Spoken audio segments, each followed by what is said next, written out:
ಮೈಸೂರಿನ ನಿಖಿಲ್ ಅವರು big boss Telugu season 8 ರಲ್ಲಿ ಗೆದ್ದು ದೊಡ್ಡ ಸಾಧನೆ ಮಾಡಿದ್ದಾರೆ. ಅವರ ಗೆಲುವಿನ ಸಂಭ್ರಮದ ಕನ್ನಡದ ವಿಡಿಯೋ ಸದ್ಯ ಸಾಮಾಜಿಕ ಜಾಲತಾಣದಲ್ಲಿ ವೈರಲ್ ಆಗಿದೆ. ತೆಲುಗು ರಿಯಾಲಿಟಿ ಶೋನಲ್ಲಿ 100 ದಿನಗಳಿಗೂ ಅಧಿಕ ಕಾಲ ಉಳಿದು ಗೆದ್ದು ನಿಖಿಲ್ ಅವರು ಕನ್ನಡ ಚಿತ್ರರಂಗದಲ್ಲಿ ಓಟಿ ಚಿತ್ರದ ಮೂಲಕ ಖ್ಯಾತಿ ಪಡೆದಿದ್ದಾರೆ. ಬಿಗ್ ಬಾಸ್ ತೆಲುಗು ಸೀಸನ್ 8 ರಲ್ಲಿ ಮೈಸೂರಿನ ನಿಖಿಲ್ ಅವರು ಗೆದ್ದು ದಾಖಲೆ ಬರೆದಿದ್ದಾರೆ. ಅವರು ತೆಲುಗು ಬಿಗ್ ಬಾಸ್ನಲ್ಲಿ 100 ದಿನಕ್ಕೂ ಹೆಚ್ಚು ಕಾಲ ಇದ್ದು ಗೆಲುವು ದಾಖಲು ಮಾಡಿದ್ದಾರೆ.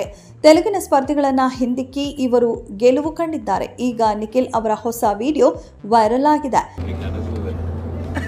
ನೋಡಿ ಪಾಪ ಒಂದು ಕಣ್ಣಲ್ಲಿ ನಿದ್ದೆ ಇಲ್ಲ, ಬ್ಯಾಕ್ ಸೀಟಿಗೆ ಹಾಕಿದೀವಿ.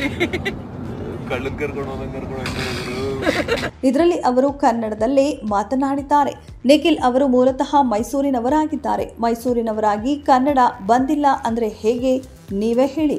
ನಿಖಿಲ್ ಅವರು ನಿರರ್ಗಳವಾಗಿ ಕನ್ನಡ ಮಾತನಾಡ್ತಾರೆ. ಇದಕ್ಕೆ ಸಾಕ್ಷಿ ಎಂಬಂತೆ ಹೊಸ ವಿಡಿಯೋ ಒಂದು ವೈರಲ್ ಆಗಿದೆ. ಈ ವಿಡಿಯೋದಲ್ಲಿ ನಿಖಿಲ್ ಅವರು ಖುಷಿಯಿಂದ ಮಾತನಾಡಿದ್ದಾರೆ.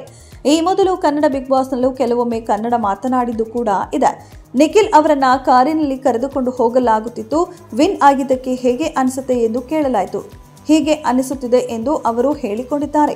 ಅವರನ್ನ ಹಿಂದಿನ ಸೀಟ್ನಲ್ಲಿ ಕೂರಿಸಲಾಗಿದ್ದು, ನನ್ನನ್ನ ಕಳ್ಳರನ್ನ ಕರೆದುಕೊಂಡು ಹೋದಂತೆ ಹೋಗ್ತಾ ಇದಿರಲ್ಲೋ ಎಂದು ನಿಖಿಲ್ ಹೇಳಿದ್ದಾರೆ. ಸದ್ಯ ಈ ವಿಡಿಯೋ ಸಖತ್ ಫನ್ ಆಗಿದೆ ಹಾಗೂ ಈ ವಿಡಿಯೋಗೆ ಫ್ಯಾನ್ಸ್ ನಾನಾ ರೀತಿಯಲ್ಲಿ ಕಮೆಂಟ್ ಮಾಡುತ್ತಿದ್ದಾರೆ.